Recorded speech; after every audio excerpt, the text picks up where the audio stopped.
Hello and welcome back to my channel. If you are new here, I am Disco Kitty, the Crappy Crafter. Today we're going to be playing with a very late Craft Kitsune box. It was shipped It was shipped on the 19th and I got it just a couple of days ago. So I haven't had it very long, but it's still very late in the making, so let's just get right into it. I haven't looked at it, I have no idea what's inside, but I think December is subscriber's choice, something like that. So let's see what they chose. Alright, let's get right into this box. There's not much in here. There's some UV resin, and there's a brush-on gloss sealer, there's a UV brush-on gloss sealer, and there are two pigment colors, white and black, which I always need black, some pressed flowers, some keychains, a little stirry pokey tool that's made of silicone, which I love, I have a couple of them, a very small mold for keychains, which I also love, and then, you know, the top requests pamphlet telling you what there is and whatnot, and the recommended project is a keychain, so I'm going to mix up entirely too much black to begin with, because originally I was only going to use the two big ones, put all the little pretty flowers in them, and that was gonna be it, but as you'll see soon, I've made too much black, because what I was gonna do is I was gonna make one big black one where only half of it was black so that the flowers on top would really pop. But look at all the black that I still have. I put a little too much in the mold. I have to take that out. And then I will put what's left in the littlest mold. At some point, I will run around my room and look at stuff to put on top of that, and I will find a cute little sequin that I will put on that. And then I'm going to make up some white, and technically I don't make up quite enough white because I've gone the other direction now, but that's okay. Better too little than too much in this particular case, as long as it covers the bottom. And it will. There won't be any problems. Remember, don't use a torch on your own molds. I've been told that it can burn the molds and make the edges crispy and more likely to adhere to the resin and harder to take the resin out, and I have had that issue with some past molds. I spilled resin on my desk. Quick, get the alcohol! All of the alcohol! Okay, good. So now we're going to cure the crap out of these. I cured these for 8 minutes, 4 minutes per side, both sides. Always cure both sides. And there's a little sequin that I found.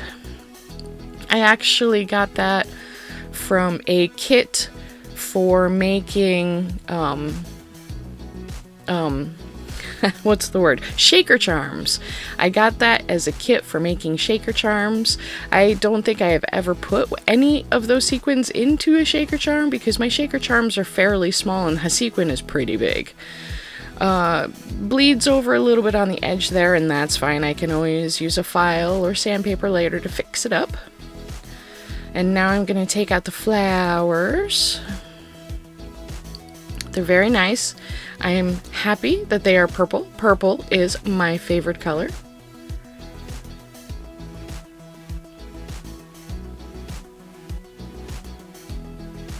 I'm going to smooth out a small layer of UV resin. Do not cure it. We just want to make sure there won't be as many bubbles underneath. And what we'll do is we'll lie these flat on top and then kind of poke them in underneath the resin. Part of the reason why you don't want to fill it up too much with resin is because once you put the flowers on, they will take up a little bit of space. Not a lot of space, but you don't want to overflow your molds by putting on too much resin.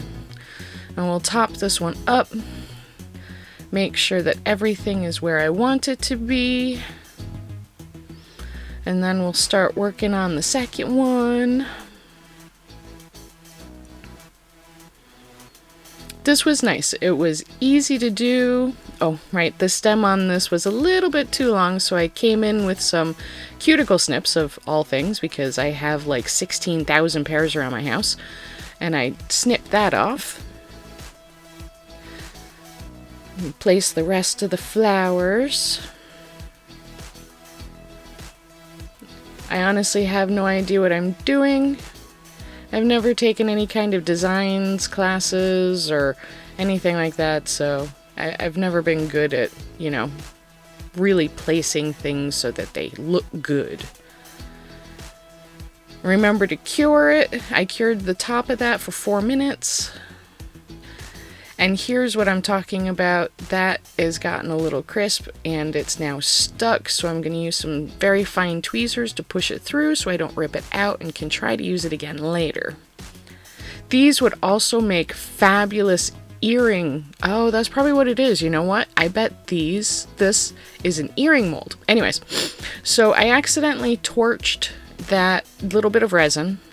So what I'm going to do is I'm going to apply some of the brush on gloss, and at some point while I'm looking for something later in the video, I'm going to tip it over.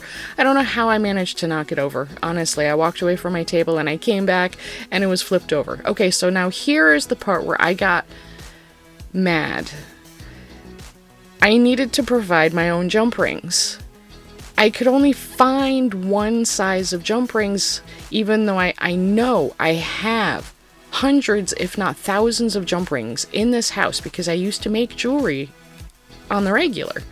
But all I could find were these. They're way too small. And, yeah. So I was technically unable to finish this craft until I can actually find some jump rings that will work. Well, that's that. So we got the December subscriber's choice, which, yeah,